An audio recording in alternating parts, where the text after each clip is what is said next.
Okay, well, we're here to restore, and the way we're going to focus today is on basically the conversation that we have with our body awareness and the props. And so I know we always do that, but I want us to emphasize we're working on what props, shape, breath, and stay aware. Even if you get sleepy, that's okay. So I want you to have this. It's not really a ramp, but it's kind of this. This is kind of terraced, it's a support for the ribs, and the block is at the tailbone. So make sure the block is not on your ribs at all. If it's too hard to use a block, make sure it's the low setting first. If you have some of those blocks that are really small, those are probably good for this one, the real softies. Or put a blanket or towel on top. Give yourself the opportunity to lie back and not sit and poke your tailbone for very long. Just lower back. Nothing's ever perfect when you align, it takes time. But as we guide our spine into this situation, which is not on sitting bones anymore, okay, it's kind of feeling the track of tailbone, ribs, and neck. So, first things first is to guide your body parts into these supports. So, maybe you can feel what's the most potent for me is this tailbone situation. So, I'm going to walk my feet in, knees pointing up. I'm going to put the knees towards each other and just kind of feel where it would be a little bit more soothing on the tailbone. And you know what? For me, generally, it's the knees out. It's just that contour on the SI joint that feels good for me.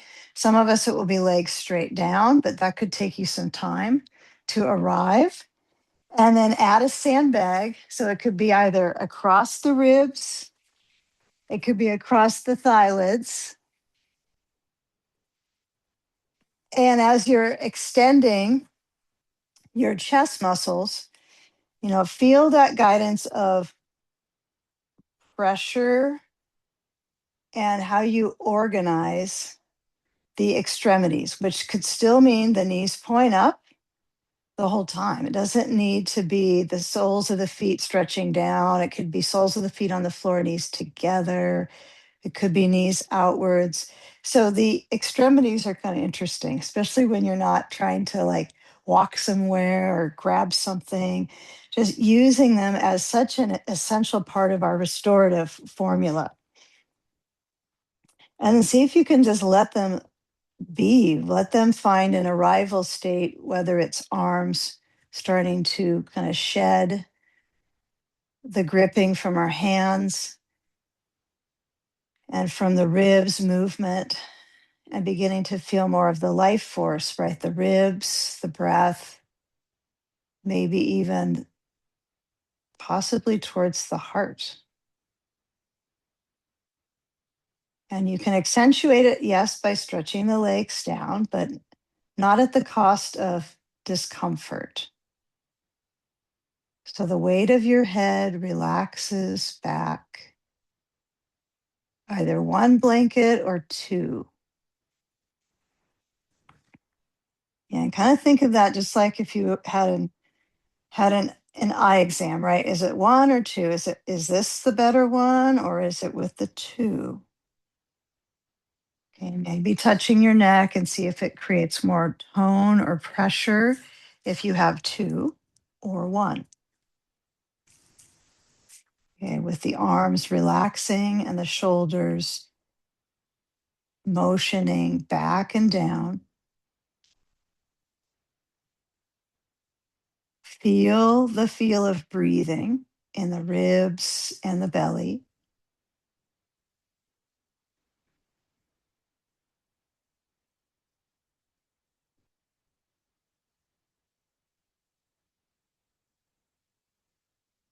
And once the body parts feel that, then there's the breathing parts, right? The throat, the facial muscles,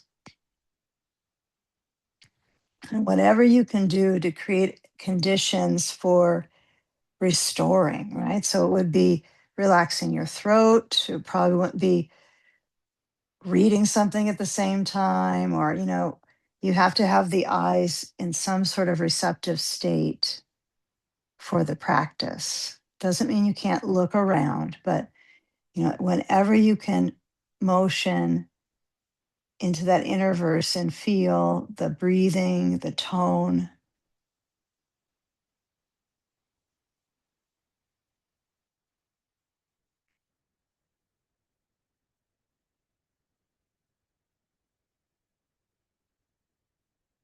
And now feel where the waist is reaching. Is it from the legs? Or is there anything that comes from the rib cage that is helping the kind of the navel center area create that elongation? You know, it might be your arms movement out to the side. Maybe you reach them a little further back, but not at the expense of discomfort, right? So if you feel you're trying to effort, you want to find a way to create that traction through the spine and the breathing tone. Okay. So let's get a hold of our belt, and it's connected, right? I have mine in a, so it kind of doubles up a bit. So it is a big loop. I'm not using the loop intentionally for this portion of our movement, but I'm holding, so it's kind of double layer, and I walk the feet in. If your legs are straight, you have to bring them in and then move the sand aside. And then as you are here, make sure you're still on your block. I slid off of it for a moment there, too far back. And then as I alternate moving my leg at a time, a leg at a time, one side at a time, one lower side, lifting and moving the hip out of the back of the pelvis, right? And even feel when your foot moves down, the progression of touch from the ball to the heel. Just kind of feel that. You know, we walk on these feet a lot. We kind of have our normal patterns. So you will have some patterns in this that's unique to someone else in the group, probably. But kind of feel like when I push into the foot and I lift a leg up, it's almost as if there's this lift in the side of my torso as well. And as you hold on to the belt, when you bring your knee in, a knee at a time, move your belt towards that leg. And you don't even have to touch the knee, right? There's nothing that requires us to get to some destination here. It's kind of the journey, right? So when I touch down and then I get to that second side and I notice where I effort, and that's not a bad thing. This one will require effort. And you can always pause with both feet down, arms reaching overhead, pulling a bit on that belt, and you decide how far out your hands are. Are they really far apart? Are they closer in? Let's do a few more moments here. Okay, and then feeling that hinge at the hips is kind of critical for our inversions, right? We need to be able to use the pelvis and the hip, just selecting that hinge. So put the belt over to the side so you don't bury it with your blankets. Okay. And then I'm down to one blanket. I'm just going to walk the feet in and make sure the blanket's not under my shoulder. So I might push it a little bit back and then push the bolster down. Now, some people have a little bit more elegant ways of getting into this, I've seen, where they just slide just a tiny bit and they're perfectly there. And then I still kind of feel a trace of that block before I come up. Like I feel that. So I'm close to the edge and then I elevate or levitate, whichever you want to do. Okay, so the legs have a reach and there's an intentional contour here, right? So there's the feeling of the hips, the legs extending versus bending. You have to bend to get them to go up. And then take your belt, place it to both feet. You might have to rock a little side to side to get that belt under, and then going into leg float. So that means legs reaching out. They're floating. And how far out that reach of the legs is determined by the loop, right? You have to be the decider. Do you have a really big loop? Is it small? I would say go with the feeling of the lower back kind of broadening. Okay. And then if the legs are shaky, maybe make the loop smaller, maybe hold the belt. You might even need to hold it the whole time. right? Some days it just feels better to hold it. And there might be a day where you feel comfortable with bending your knees, the back of the pelvis centers, and the arms motion.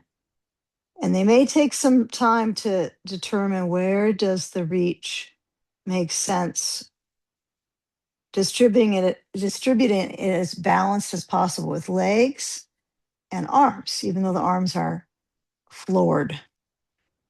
Right. So opening out through the chest and breathing slow. And just feeling where the spine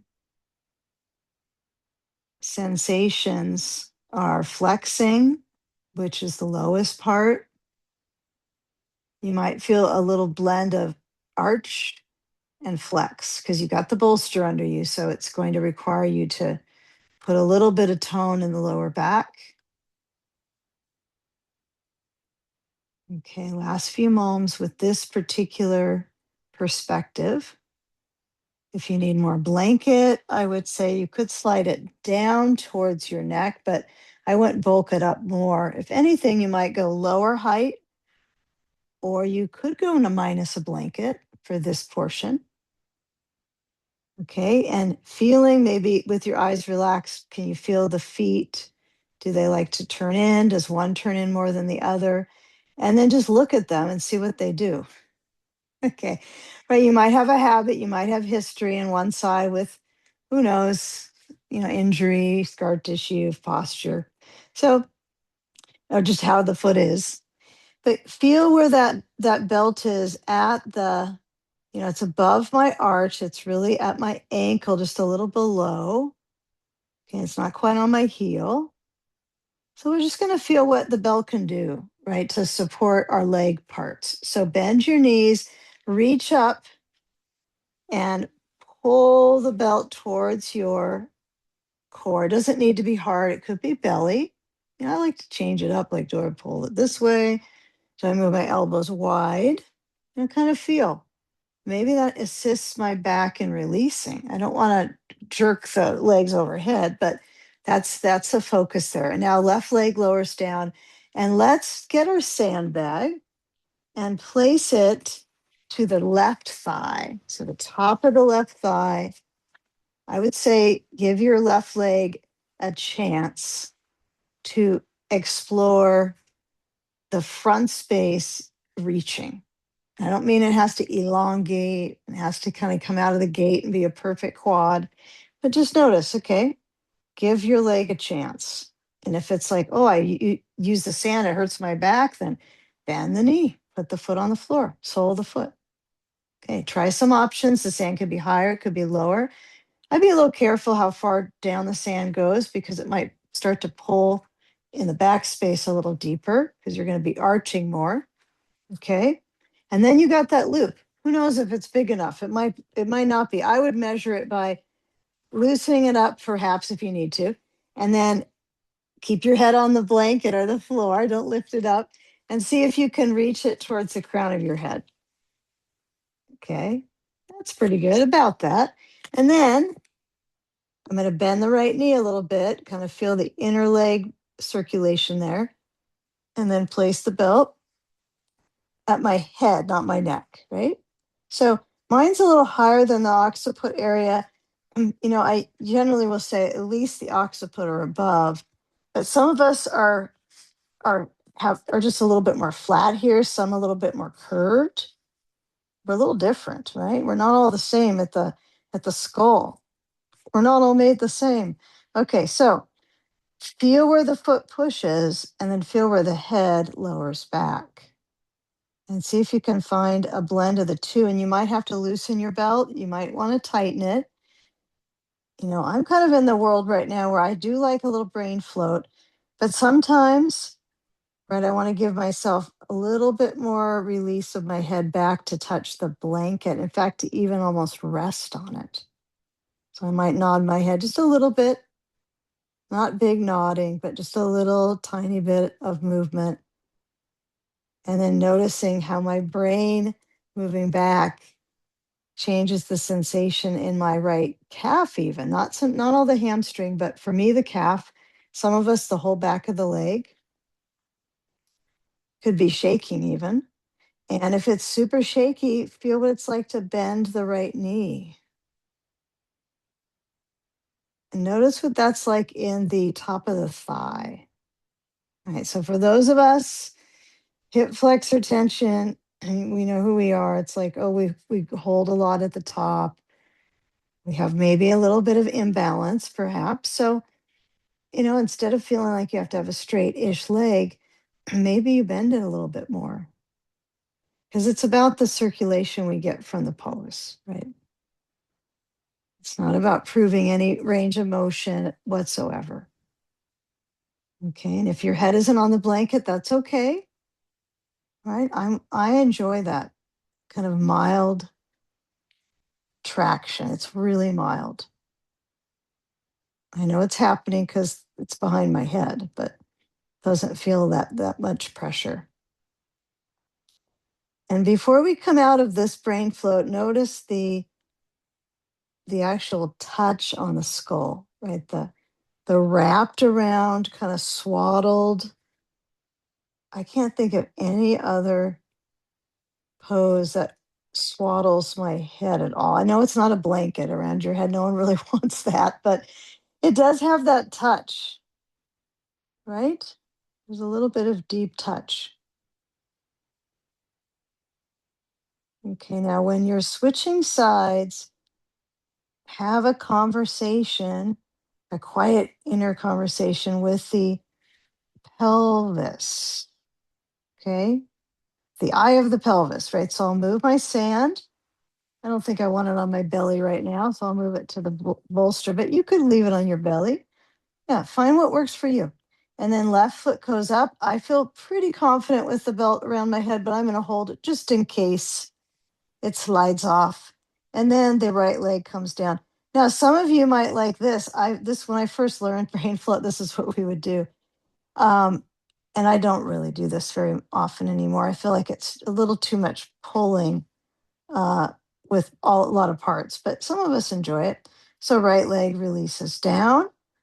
Notice the difference. I'm going to go back to side one and just kind of feel my hip flexor difference, the front of the thigh. The side that's a little bit more gripped up is here. So I'm going to put my sand on a spot where I feel like I could continue the exploration of releasing, let it go, that tension. And you might find the leg is turned out, let it be, right? Some of us, I know we've been schooled in Iyengar, and the foot is flexed, the heel is down, the foot is up, right? The toes are up. Okay, that's not a bad idea. It would work really well if we had another belt at our right foot and then it wrapped around this left thigh. That would be really helpful. But since we're not doing that, I would love it if we do a class like that sometime, but we all need two belts. We'll have a talk about that someday. But we have the sand here, so give yourself the permission to let that right foot just be. So otherwise your hip flexor is just going to keep resisting and getting tighter if I'm trying to force my foot perfect. Just tightens my hip flexor, right? Okay, arms open, and just let your head find its way back again, bending the left knee. Just be present for the only moment you got, right, just now. Okay, neck, you might notice that your chin pushes in, it might float a little bit up. And then as you let your head relax back, unite back into your breath.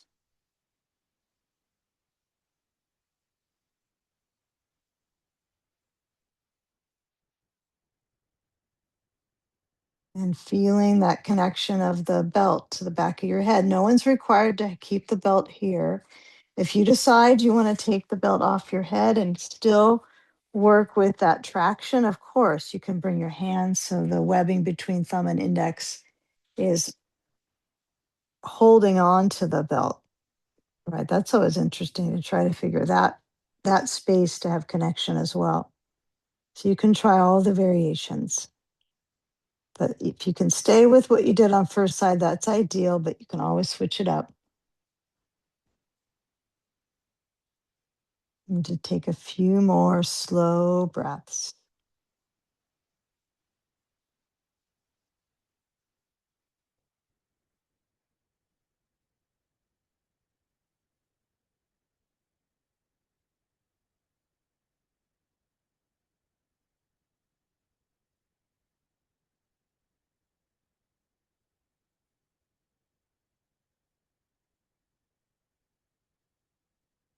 Okay, now bending the left leg a little more. If you've got the belt behind your head, we're going to get both hands to the side of the skull, and then we're going to just slide the belt off. Okay, now it's still under your foot. So you're going to just push the sandbag off and then reach up with your right hand. So I'm assuming you got your left foot up, but if it's the right foot, it'd be opposite arm. So you have opposite arm to leg. And then as you cross the left leg to the right, you're going to try to roll on your right hip. So if you're on the edge of your bolster, then you might have to move your body a little to the left.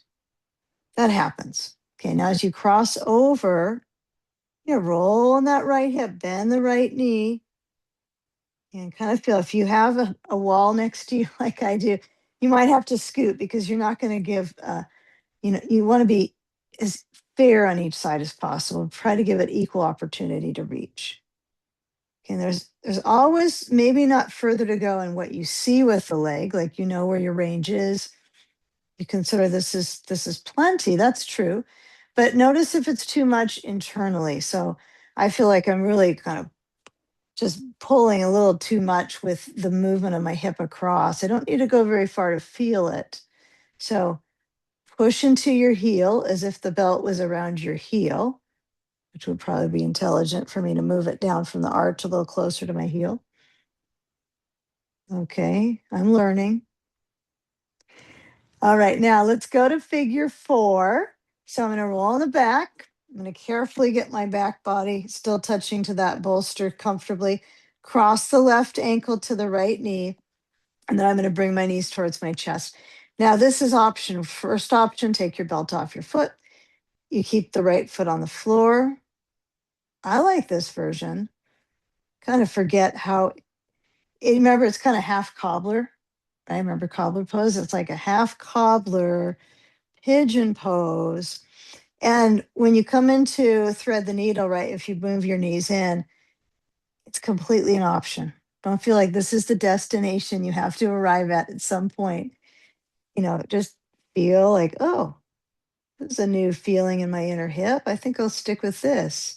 Or, oh, I'm using my lower abdominals, moving my knees in. Maybe you don't hold the leg. Maybe your arms are open. Yeah. I like to hold the back of the leg. It doesn't feel like it's too much, but it could be if I was thinking, oh, it's pulling one zone too much. So just feel when you're grasping with your hands, if that's an energy you don't want to entertain, you can always go without your hands, right? I mean, they're used a lot too. Talk about stepping on your feet a lot. These hands. Okay. All right. Now, in between sides, stay with the figure 4. I've got to go find the ball. It rolled back a little too far for me. Okay. All right. So now we're going to go from that figure 4 to, okay, keep in mind it's left leg. I know it's left. So you got to remember, because sometimes we go right, left most of the time. So I don't want us to get off track with that. Ball center of the knees. If you don't have a ball, use a block.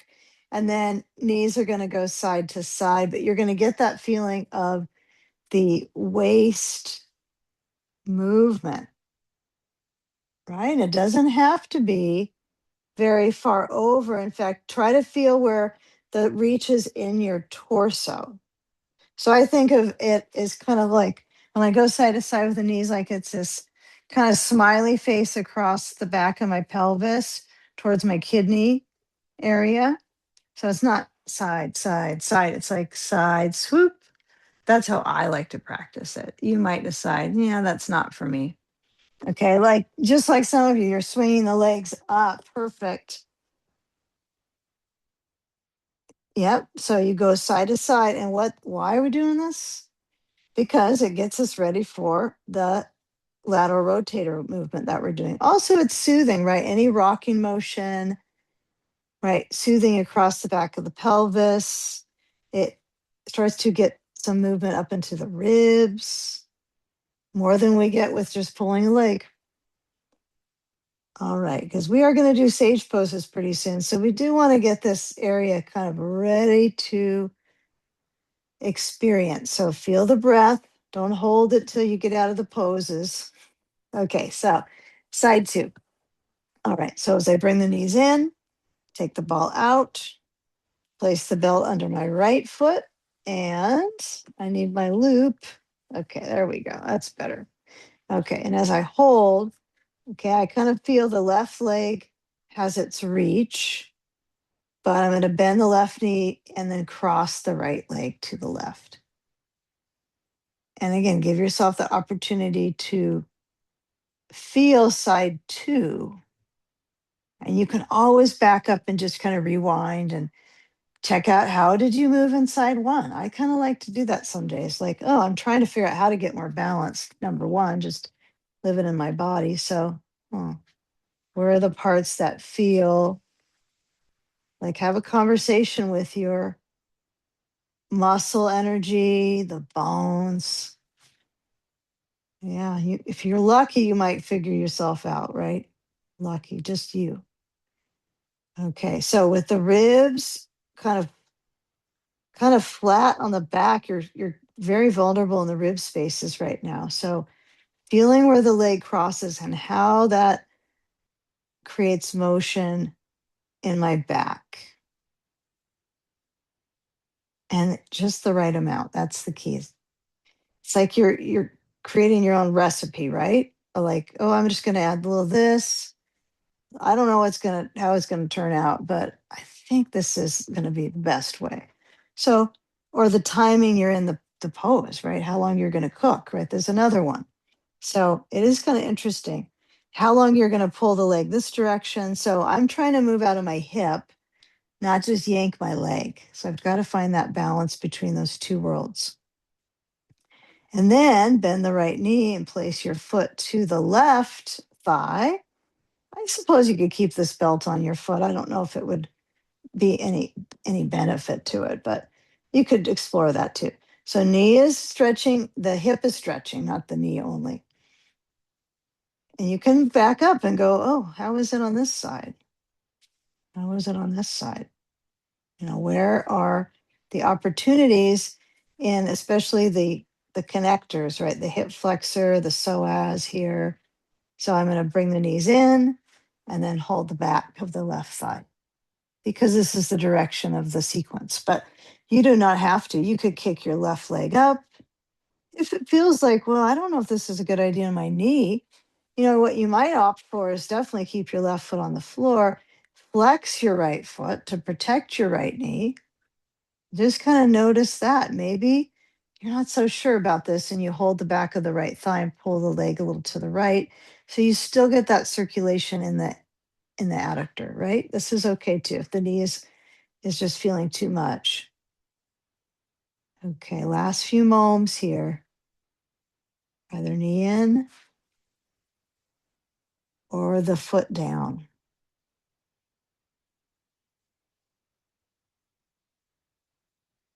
And certainly there's been quite a bit of layering in the hip. And because some of us don't stay to the end, so I want to do one thing that we often do at the end here, so we can kind of get that deep kind of plug into our hip. Okay, I don't want you to plug up your hip, but I want you to feel like you're really working on the bones here. So bring the knees towards each other, uncross, grab a sandbag if you have. If you don't have a sandbag, then I want you to put your belt under your feet so you have some reinforced resistance there, and place it to your feet. And you might almost fall off your bolster to get it there, right? You might be, kind of going side to side. What I find is I don't want to get too far back on my bolster. I want to slide down the back. So, and some of us, as we get older, our back is rounding a lot and you might have trouble keeping that curve. So I'd say lay on your bolster. Get your legs up, be on your bolster to keep that strength of your back and your lumbar curve. Just do this. This could be your only pose you repeat is get on your back, get a bolster under the back of the pelvis, and you could just bend your knees in or stretch them up. Okay, so feel that resistance abdominally with the abdomen, filling up the belly like a balloon, and then relaxing it back towards the spine. Breathing through the nose if possible, arms open. So for all those movements we've done, we're kind of going right into the hip hub, into spending some moments into the bones, the weight, the resistance, the weight bearing.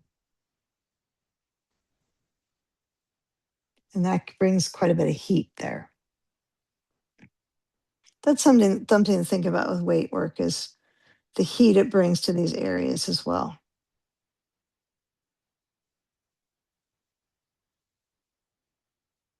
Warming up, it helps with fluidity and circulation. Even if it's warm outside, still do the work if you can. Okay, now as you start to flow the legs, so they're up at vertical, like I sometimes look to the I'll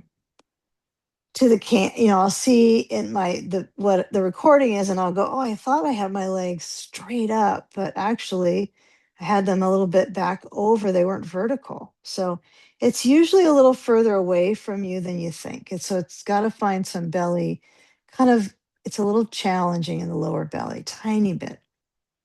Okay, some of us are going to find bending the knees is helpful.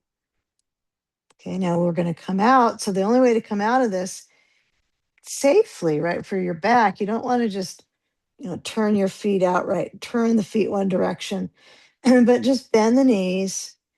And if that's a lot for you, you can toss the sand overhead. Okay, if it's a lot to bend your knees more than that, and then take it off, move it to the left. And then we're going to bring the knees side to side like we did with the ball. But now we're going to roll, roll, roll. We're going to go to the left and then come on down. And we're no longer sitting on our bolster. We were on it for a long time. Long time. Okay. So let's get into our side lengthening. Let's take a ball. You're going to need all the things except a belt. That's the only thing you can kind of put up to the side yard now. Okay. So with these things, we got a blanket load of blankets back here. So bring them on closer to your bolster if they went far back. And you just need a little slot in the middle, just a little bit for your arm. You don't need to have like this big gap. Okay. I find that some people leave this huge gap, and it's nice to have it kind of held together, right? If you ever try that, I haven't tried that enough, is to have them closer together. I'm going to give it a try today. Okay. So block or two on the other side. If you need more support under your hand, like this is too low, just this, you can stack up the blocks. I find that I just end up with my hand. I like it over next to my blankets, right next to my head. I don't like it overhead anymore. Okay. I can go overhead, but then it's like, why do I want to create that pain in my joint? So take the ball to the ribs on the bolster, right? And the arms are not on the bolster. The left arm is on the floor in the gap. It's all the way down, except the shoulder, right? Just the elbow and the forearm. Okay. And then you're going to turn. Now, I suppose you could have a bigger gap for this one for your arm. Like you could slide a little bit back, but just see what happens if you're kind of in this this containing. So I'm holding my bolster a little bit with my left hand, kind of pulling on it on the short end of the bolster so that it helps me with this twist. Does that make sense? So just the ball here, the ribs, that's good. But then if I can kind of hold with my left hand, then I can get this rotation. Okay. And I'm not an owl, so I'm not going that far. Just a little distance opening. Again, and feel, how does the neck respond? Can you turn your head to look down to the blankets? And then turn. You don't have to look, you can just feel, but feel what's happening with your neck and your head. But there's movement, there's turn, rotation. Okay. So that way we know ribs rotate, neck rotates, lower back ain't going to go there. So we're going to take the ball to the right knee. So I'm going to bring my left knee. So it's right, my left thigh is next to the bolster. Okay, I know too much review sometimes. So stand on the side and you can still reach your right arm overhead, even if you're not going to make that the destination of your hand. But some of you might prefer this. Okay.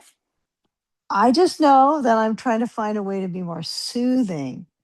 This doesn't mean circling the arm is bad. That feels pretty fluid in my joint and the movement of my ribs. I'm enjoying that. I'm enjoying that, enjoying that, enjoying that. And I'm reaching from my right hip down. And so my arm is going to move on its way over to the block. So my hand touches down. And then I can find this upper zone to settle. Left arm is in the gap between the bolster and the blankets. I'm going to kind of push my blankets in, fold my blanket a little higher on the top so it's easier on my neck comfort. And if there's little things that don't feel quite cozy, if you need more movement, sometimes that kind of lubricating in the joint eventually gives you to feeling good. But it's almost like when you got an itch and you keep scratching, you want to find just the right amount of requiring that and see if you can actually settle into it. And there might be slight movements. Use the breath. And feel that right thigh stretching back. Feel the left thigh moving to the bolster. And the in between expanding with the breath.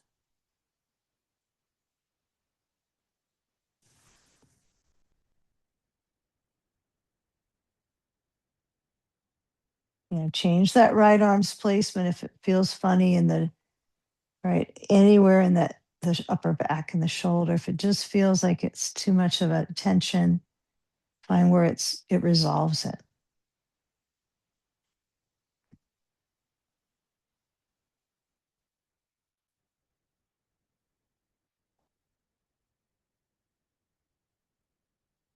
Relaxing their face.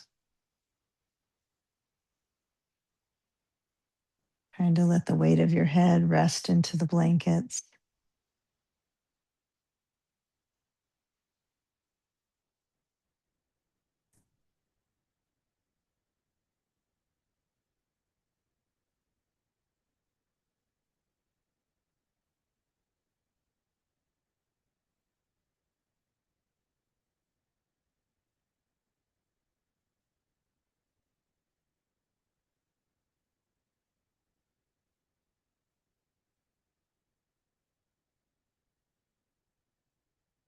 Now scan the feeling on the left side of the waist, what's touching to the bolster.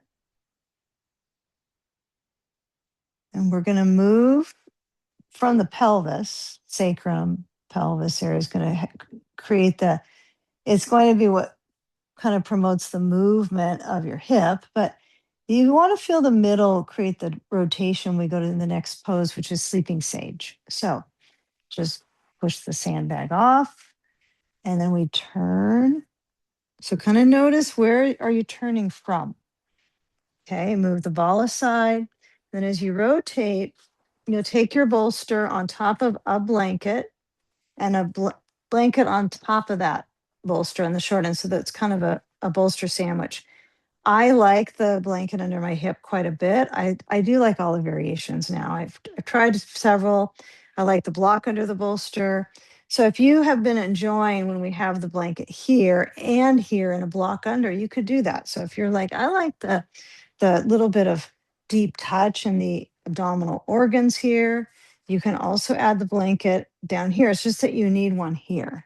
Okay. So if that's the case, you gotta just kind of change things around, block it, blanket it, and then lie on it.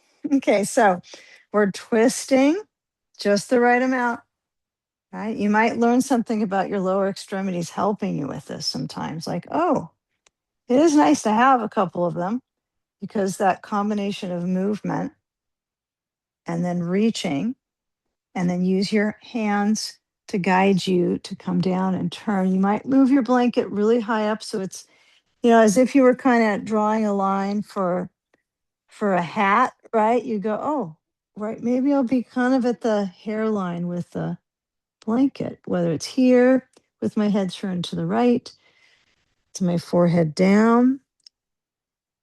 I guess some people turn the other direction, but I'm not sure if I have any capacity for that. So arms relax down. So you find what works for you. And some of us have a lot of mobility and we almost require that to feel settled.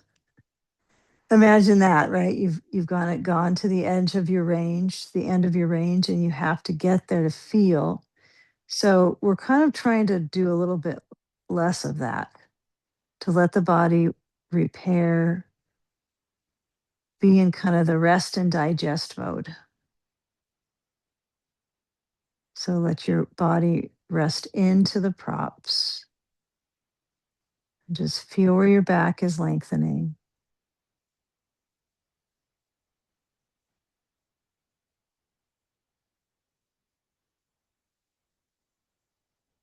And feel where the weight is. Is it all on the hip? Or is it kind of hip, rib, equal ratio pressure? And then notice the equal ratio of breathing or unequal. You can do either.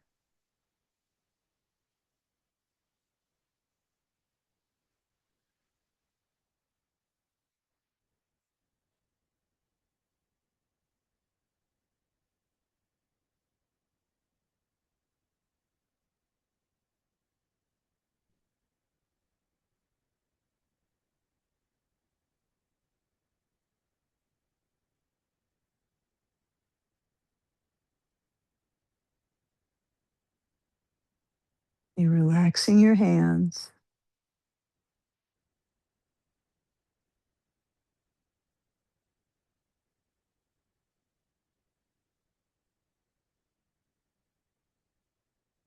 Okay, now as you come up from this, be curious. Okay. You're the only one that's going to feel yourself do this or watch yourself do this. So as you slide the hands back, you know, be curious about pushing into them, turning to hands, knees. I would, if you like the blanket under your knees, I guess you could leave it there.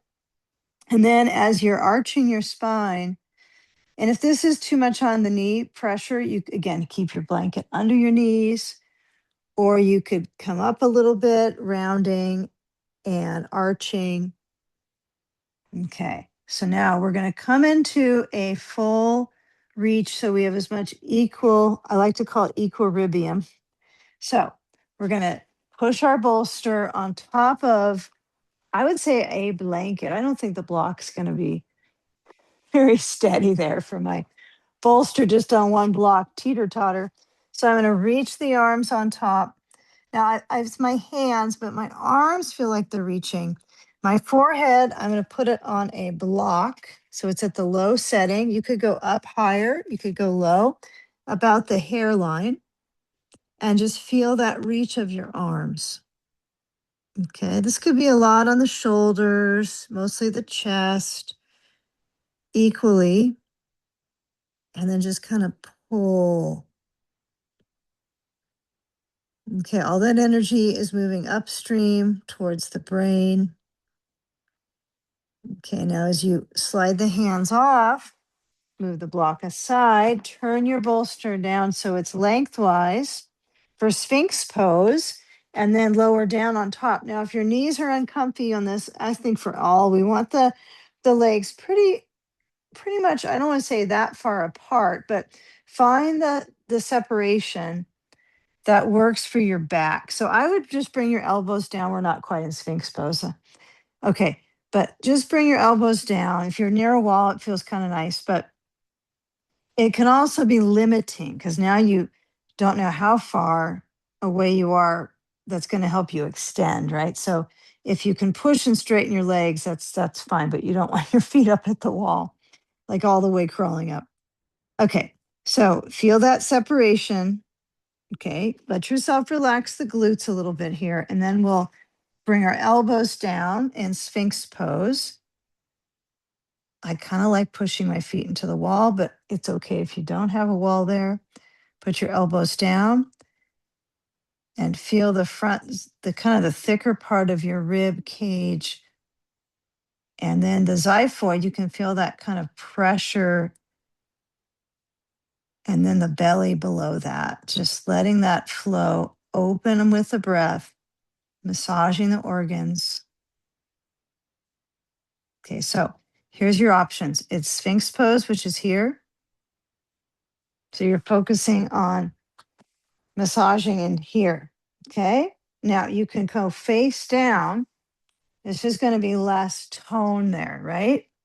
Okay. So if I go face down on my blanket, this is fine. It's okay to do this. I would give yourself the option to try it anyway. Some of us, it's too much chest pressure. It's just like, that's just too much. But some are going to probably go, oh no, I like a little bit of this too.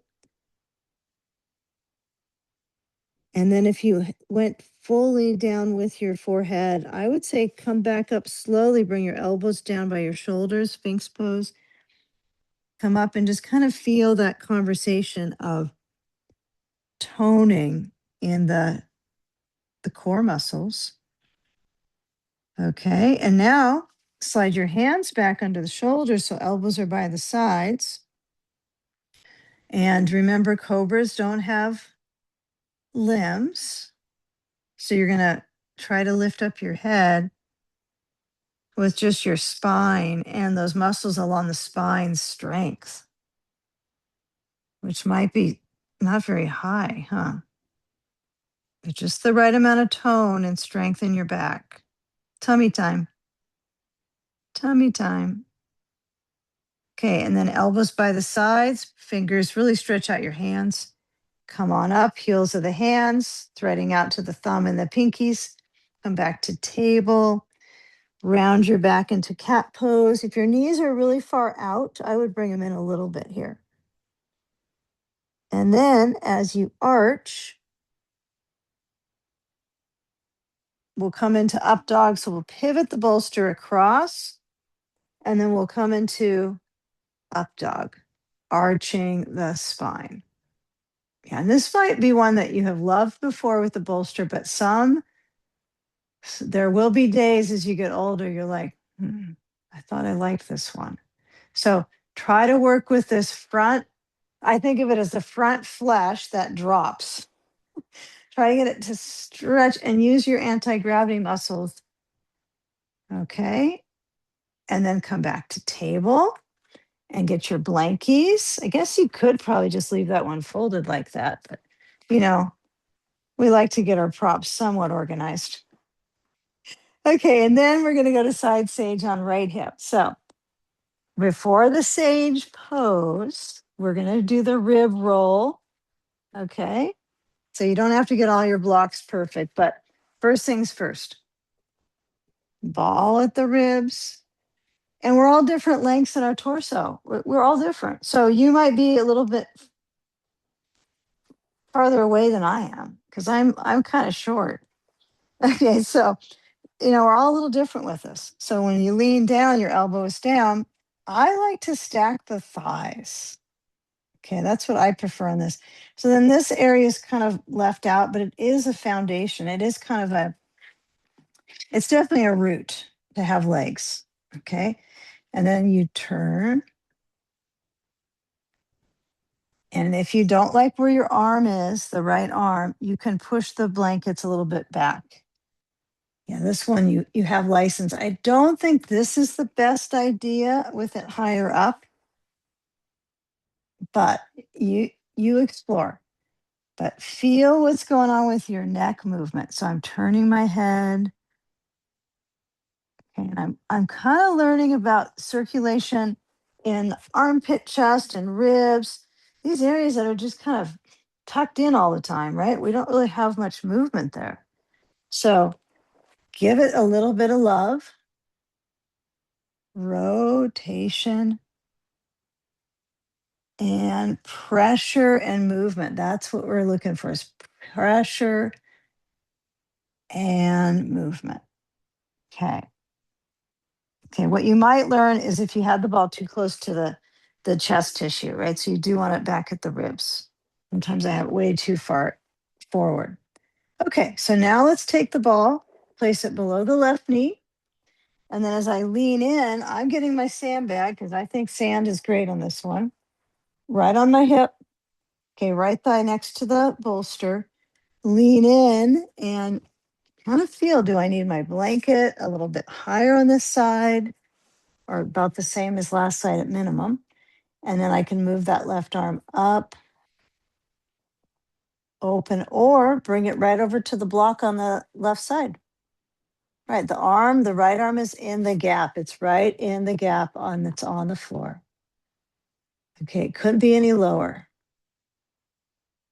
Okay, and if this right hip doesn't prefer all this pressure, remember you can always put a blanket or towel under your hip. There's probably going to be some slight differences with how it feels.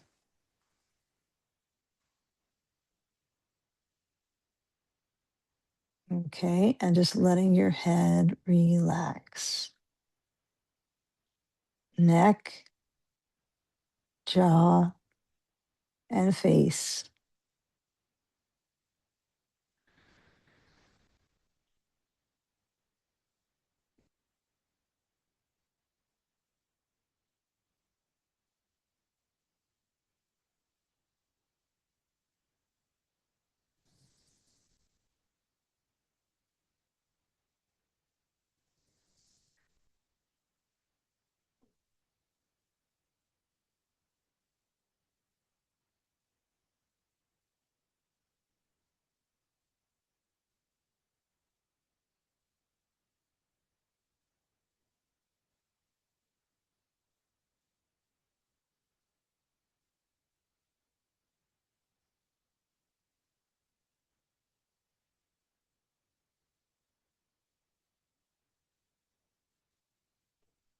Okay, now side two might feel the same energy. It might be more dormant. Of course, there's different organs on each side. So there's some of that going on too with the touch. If anything's achy or sore, who knows? Other side of the digestive tract as well, right? So when we do start to turn, right, I would say do a little bit of rocking, not big pulling motions in your lumbar or anything, but just tiny little bit of movement. Just get that sandbag off the hip because we don't want to do any twists that are loaded, right, with weight, right? We can have the weight on the side, but we don't want to start making twist with weight. Okay, so I would just move the ball, and then as you rotate, think from your right hip, moving your hip a little bit back. So that sacrum motion. And then it seems like last side I showed that we had the block under the bolster. Now we don't have to though. You could have it like I showed before with the blanket under and the blanket on top. I think I just like this bit of padding, okay, under my core. So you can try it. You can opt out. It's funny. I used to have a handout for this one I don't know, maybe 15 years ago. And this was one of the handouts for sequencing I had at the studio, and I never did the pose this way with the blankets ever until like 2 months ago. I saw a handout and thought, oh, I was handing this one out for an assignment for years. I did it a different way. Jeez. Okay, so as I'm turning, again, some of us are going to have the knees stacked. Some are going to have the left leg back. Some are going to stack the left leg on the right. You choose. And then as you're rotating, yeah, you could do a little bit of movement of your shoulders. There's no pose police. So you might decide, oh, I'm going to stretch my chest, do a kind of a twisted up dog. But at some point, you're going to relax into the twist. So your head turns to the left, right? And let your arms relax down. And then feel the back muscles softening. Okay, the nice thing about this is you're not going to be hunching over because you got this bolster. So it's like the one opportunity you can relax and not be doing something harmful for your spine, right? So you're just resting your head, finding the placement of the blanket that works for you. Maybe it's higher, maybe for you it's lower under your neck. And just receiving your breath.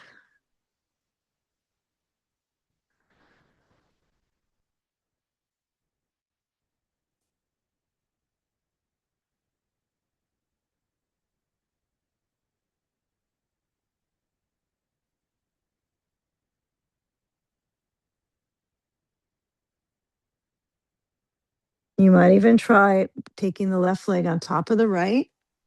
You might give that a moment and just feel, how is that? Is that more comfortable? So trying to feel that you're moving towards comfort.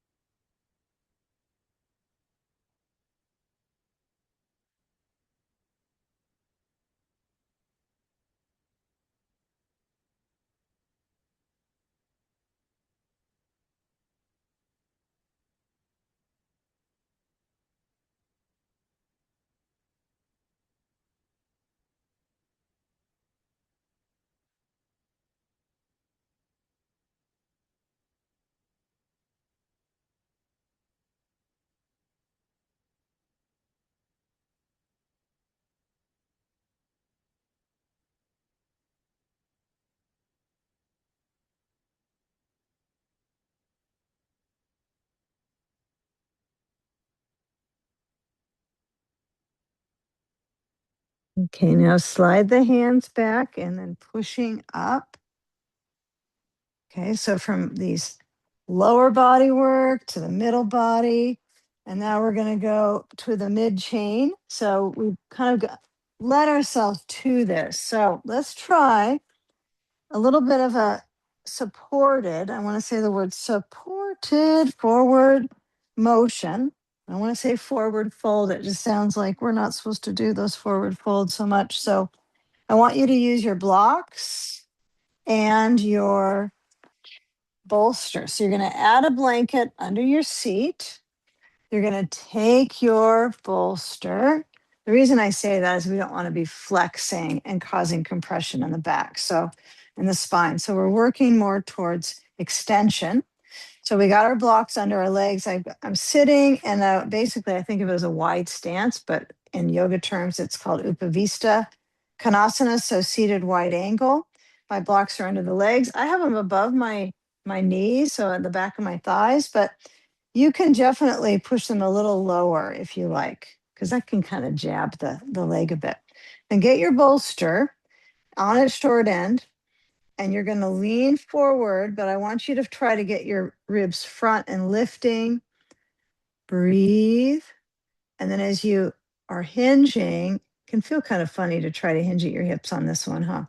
I want you to keep the hands on the short end of the bolster. We're starting to work with a lot of symmetrical stuff. So this is our first aim at going into symmetry with our shapes coming up in the final spinal. Okay, now lifting your head up, moving a little bit back. If you've got a firm bolster, it really makes a difference on this one. And then lean forwards. Slide your feet in so the soles of the feet are on the ground. So you're kind of in a squat, right? It's a little bit more of a squat, but you're not reaching, your seat is not coming off the floor by any chance here, but you're reaching your chest downwards.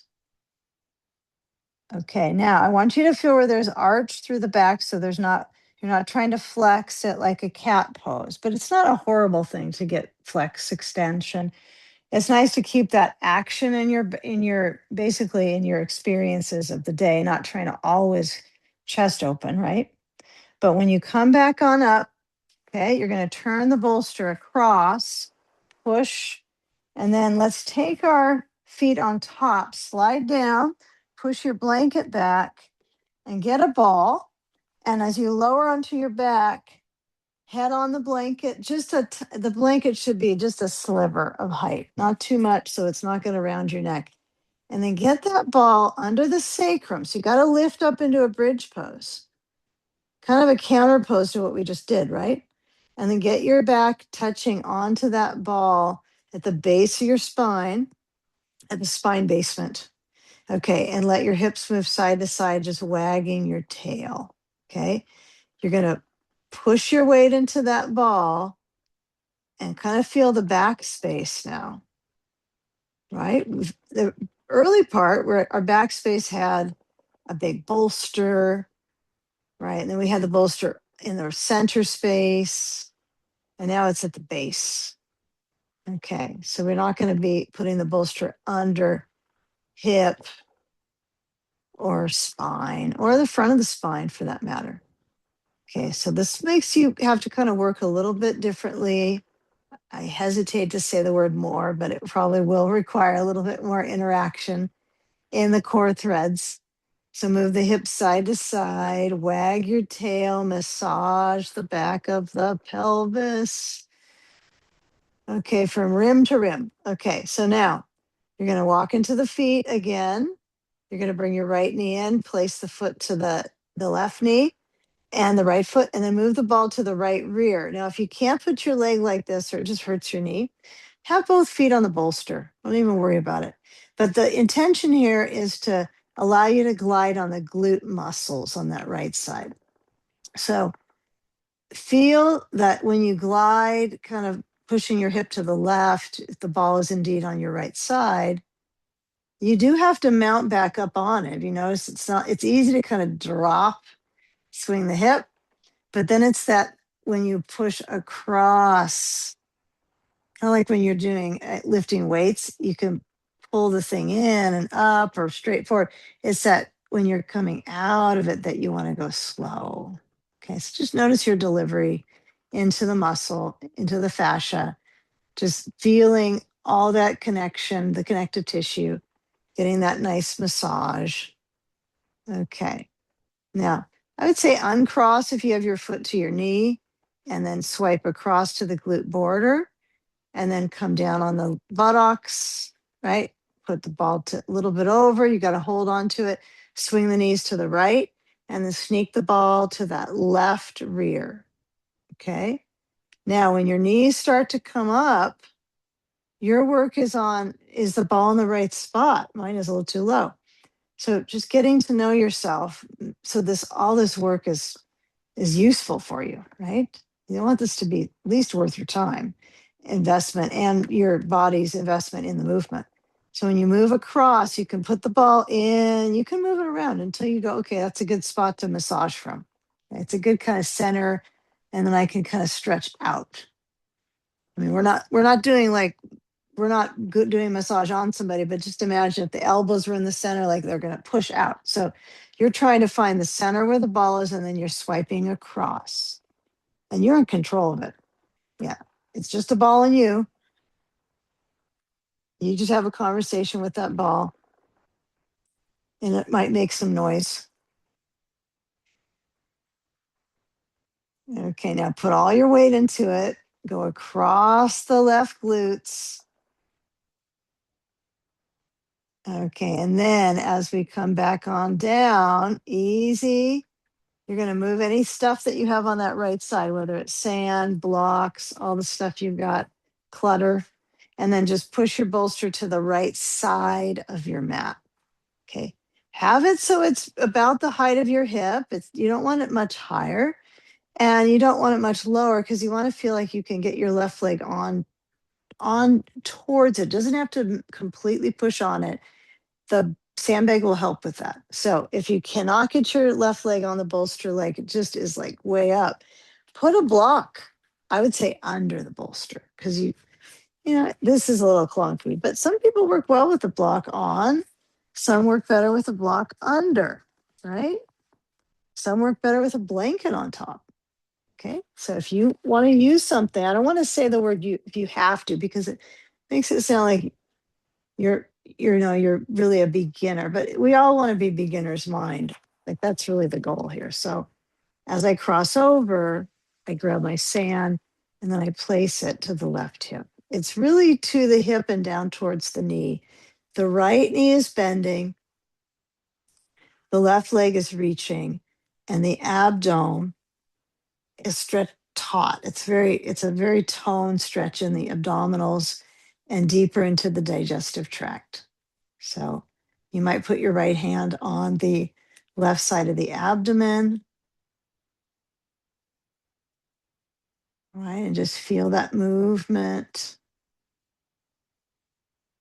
of the breath below the ribs. And try to expand.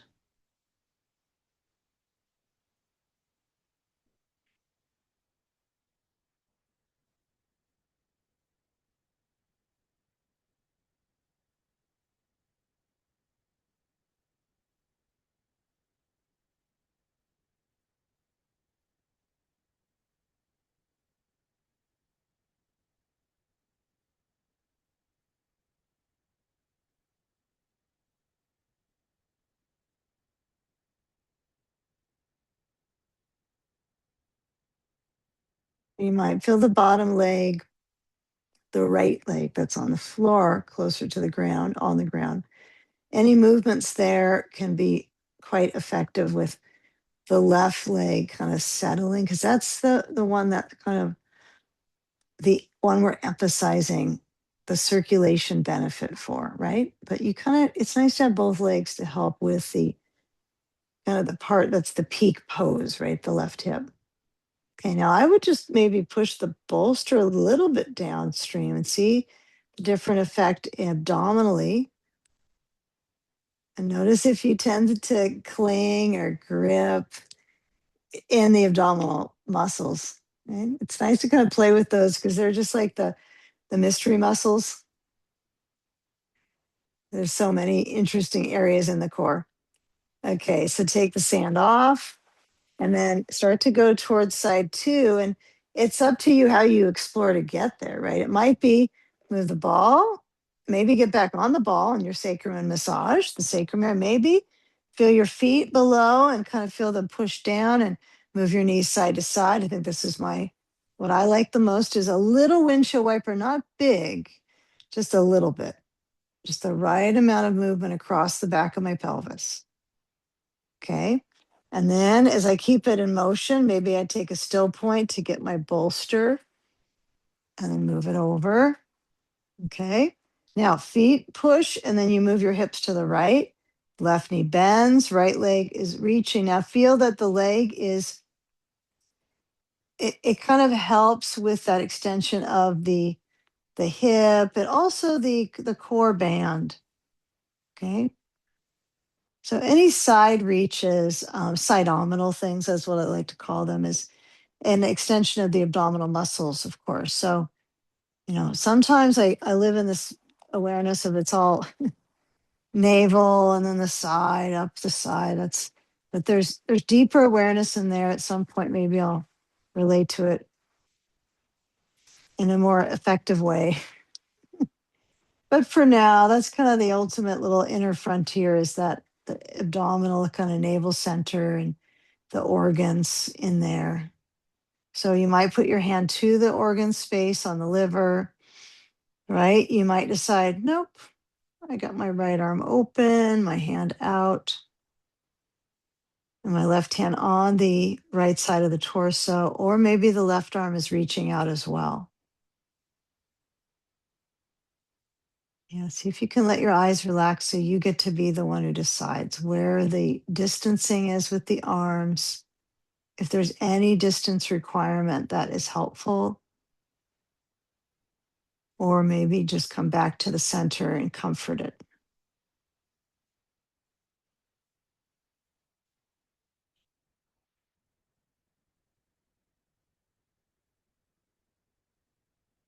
And trying to comfort yourself in the final couple poses here, using the breath as its main role to keep you alive, right? But it might have a comforting role.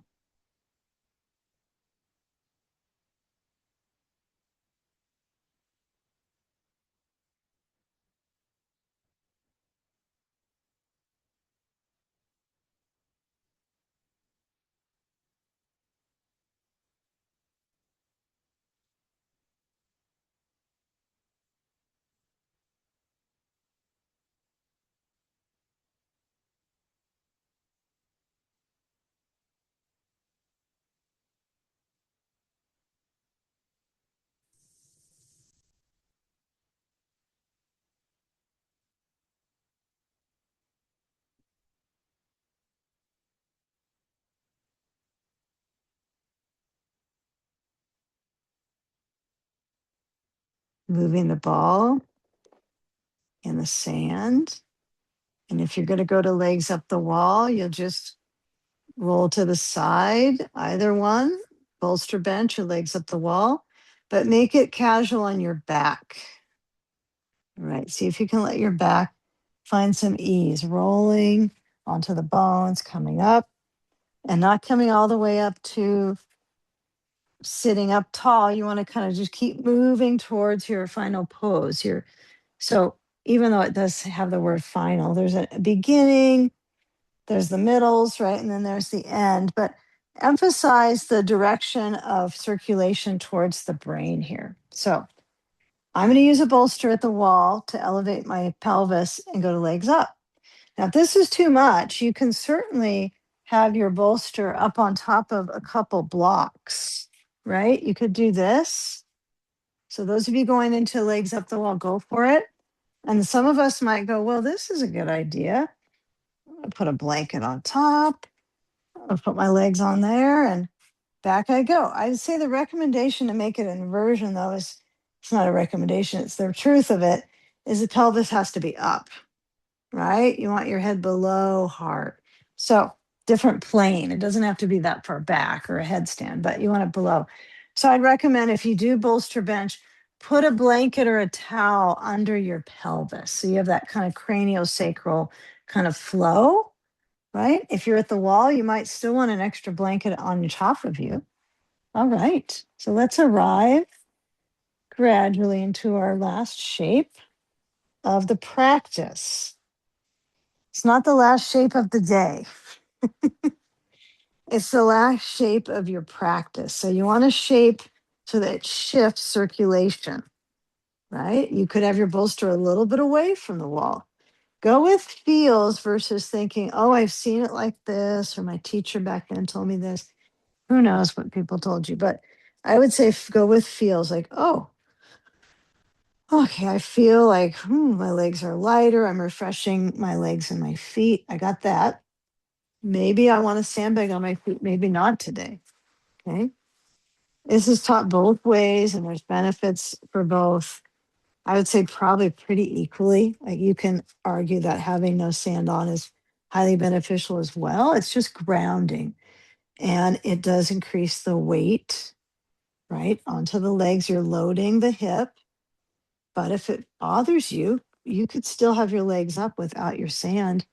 And you could even have a belt around your legs so that, and loosely, not too firm, so that the muscles of the legs can relax. So you can get all the lymphatic drainage is what you want. So if my legs are gripping and muscles are tensing, then I can't really do the work of that lymph drain. That what we're doing that's a little bit more softer, more soothing.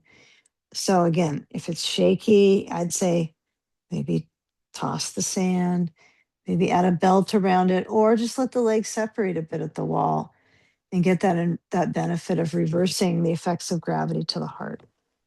And if you have an eye pillow, oh, that's so nice too. But stretch out the chest muscles via the arms open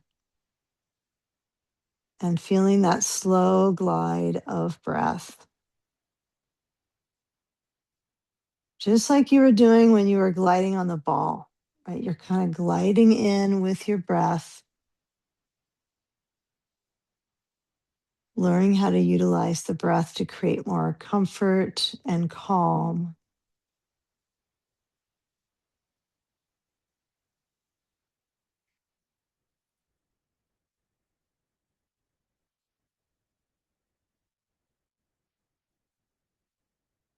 And then polishing those insides, right? Letting your eyes rest, facial muscles softening.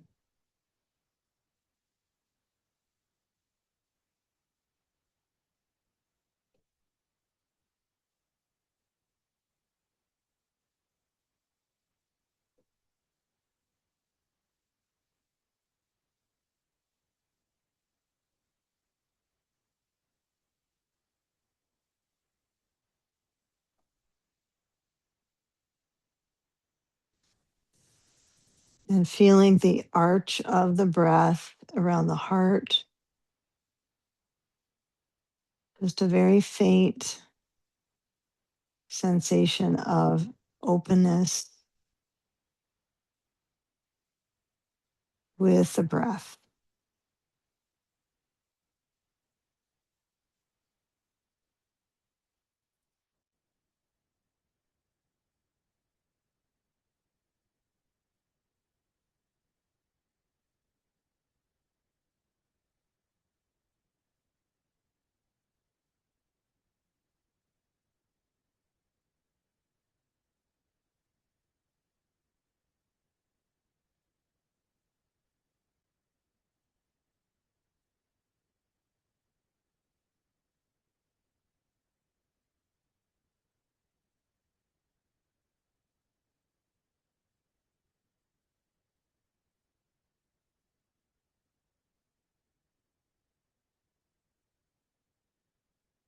Now, tailbone presses down.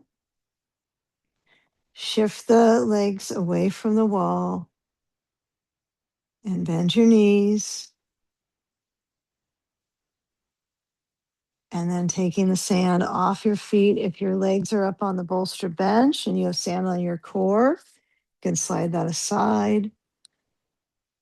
Okay, and just refresh the feet a little bit. Feel some movement. It could be just a slight bit of taking the feet off the wall or what they may be up on, and circle the ankles. Feel movement of your feet out and in, turning inwards and around, and then outwards and around. Right? They're both important, just like when you rotate your hips, right? You don't want to have one direction you go all the time when you're strengthening as well. So find that balance. It could be tiring, even though they're stepped on a lot. Just having them up and moving them is a new view. Okay, and bring the knees in, and then just let your body gently move your knees to one side, and then roll with your ribs and your arms, scapula and all, and then come on up, and then take a seat. You could sit right against the wall. You could sit a little bit of distance. And just noticing when you're up with the heart, and hands to your heart center, palms to palms or palms to the heart, into it. And just generating a slow breath together, inhaling wellness. And as we exhale, bowing into the peace within your heart in gratitude.